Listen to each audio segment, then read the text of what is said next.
3 जून 1947 ये वो तारीख थी जब भारत के 40 करोड़ लोगों की आजादी का दिन तय हुआ और साथ ही मोहम्मद अली जिन्ना का पाकिस्तान बनाने का नापाक सपना भी पूरा हुआ। इस दिन तारीख तय की गई 15 अगस्त 1947।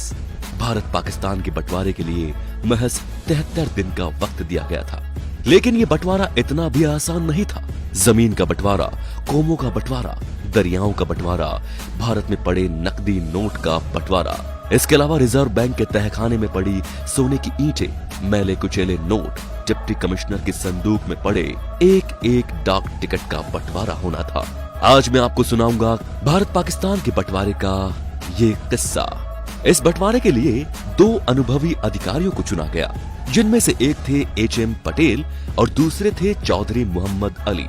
दोनों अधिकारियों के नीचे कई छोटे बड़े अधिकारी थे, जो अलग अलग जगहों से रिपोर्ट्स बनाकर इन दोनों अधिकारियों के पास भेजते थे। इन रिपोर्ट्स के आधार पर ही ये दोनों अधिकारी बंटवारे की सिफारिशें तैयार करते थे, जिन्हें आगे विभाजन परिषद के पास भी भेजा जाता था। इसके अध्यक्ष थे लॉर्ड माउंटबेटन। इस बंटवारे की शुरुआत हुई देश के नाम से। सबसे पहले कांग्रेस ने बहुमूल्य संपत्ति की मांग की और ये संपत्ति थी देश का नाम भारत। असल में कांग्रेस ने उस प्रस्ताव को खारिज कर दिया था, जिसमें उसे भारत का नाम बदलकर हिंदुस्तान रखने की सलाह दी गई। कांग्रेस ने तर्क दिया कि पाकिस्तान भारत को छोड़कर जा रहा है, इसलिए संयुक्त राष्ट्र जैसी संस्थाओं में भारत की असल हैसियत के हकदार हम ही हैं। इस बंटवारे के दौरान सबसे ज्यादा तू मैं हुई पैसे को लेकर। ये झगड़ा इतना बढ़ गया कि HM पटेल और चौधरी मोहम्मद अली को सरदार पटेल के घर में एक कमरे में तब तक बंद कर दिया गया जब तक वो एक नतीजे पर नहीं पहुंचे। खैर, कई दिनों की सौदेबाजी के बाद ये दोनों इस नतीजे पर पहुंचे कि भारत के बैंकों में पड़ा पैसा और अंग्रेजों से मिलने वाले पैसे में से 17.5% का हिस्सा पाकिस्तान को दिया जाएगा और इसके बदले में पाकिस्तान भारत के ऋण का 17.5% हिस्सा चुकाएगा। इसके अलावा भारत के सरकारी दफ्तरों में पड़ी चल संपत्ति में से 80% हिस्सा भारत के लिए और 20% हिस्सा पाकिस्तान के लिए देना मुकर्रर किया गया। फिर क्या था, भारत के हर दफ्तर में मेज कुर्सियों और टाइपराइटर तक की गिनती होनी शुरू हो गई। इन सभी चीजों के बंटवारे के लिए बहस तो छोड़िए, लड़ाइयां तक हुई, लेकिन एक चीज के लिए कभी कोई बहस नहीं हुई और वो थी शराब। जितनी भी शराब थी वो भारत को दे दी जाती और इसके बदले में कुछ धन पाकिस्तान को दे दिया जाता। यही नहीं, भारत की लाइब्रेरी में पड़ी पुस्तकों के बंटवारे को लेकर दोनों मुल्कों में पेच फंस गया।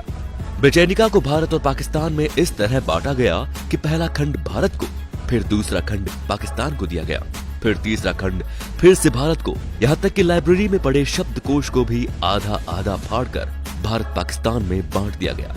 पाकिस्तान एक नया मुल्क बना तो जाहिर सी बात है कि उसकी नई करेंसी भी छपनी थी, लेकिन उस वक्त भारत में सिर्फ एक ही प्रेस थी जहां पर नोटों की छपाई होती थी और भारत ने उस प्रेस को पाकिस्तान से साझा करने से इनकार कर दिया, जिसके बाद पाकिस्तान को भारतीय नोटों पर ही अपनी पाकिस्तानी मोहर लगाकर थोड़े वक्त के लिए काम चलाऊ करेंसी बनानी पड़ी। बंटवारे का माहौल इतने चरम पर था कि कुछ पाकिस्तानी मुसलमान चाहते थे कि ताजमहल को तोड़कर पाकिस्तान भिजवा दिया जाए, तो वहीं कुछ हिंदू साधुओं का कहना था कि सिंधु नदी जिसके तट पर बैठकर वेद लिखे गए थे वो किसी भी हालात में भारत को मिलनी चाहिए।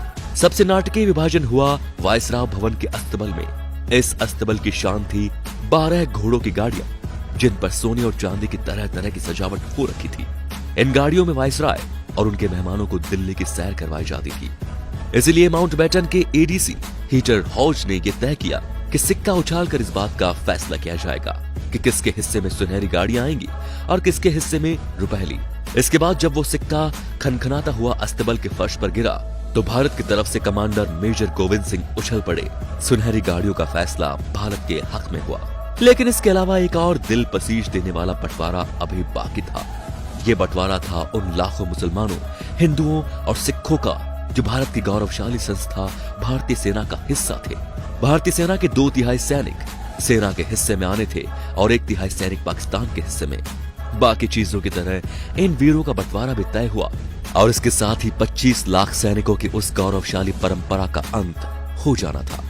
जुलाई के अंत में भारतीय सेना के अधिकारियों को एक फोन किया गया, जिसमें उन्हें लिखना था कि वो भारत के साथ जाना चाहते हैं या पाकिस्तान के साथ। हिंदू और सिख फौजियों को इस फोन से कोई समस्या नहीं थी, लेकिन वो मुसलमान फौजी जिनका बंटवारे के बाद घर बार भारत में छूट जाने वाला था, उनके लिए ये कागज का टुकड़ा शूल बन गया। इस पीड़ा से गुजर रहे थे मेजर याकूब खान, जो रियासत रामपुर के रहने वाले थे।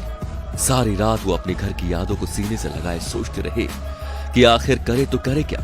लेकिन अंत में उन्होंने अपने दिल पर पत्थर रखकर पाकिस्तान को चुना और अपनी मां और परिवार को छोड़कर पाकिस्तान जाने का फैसला किया। इसके कुछ ही महीनों बाद वो कश्मीर में पाकिस्तानी बटालियन की अगुवाई कर रहे थे और जो भारतीय फौज की टुकड़ी उसके बटालियन से लोहा ले रही थी, उनमें एक टुकड़ी गढ़वाल रेजिडेंट की भी शामिल थी।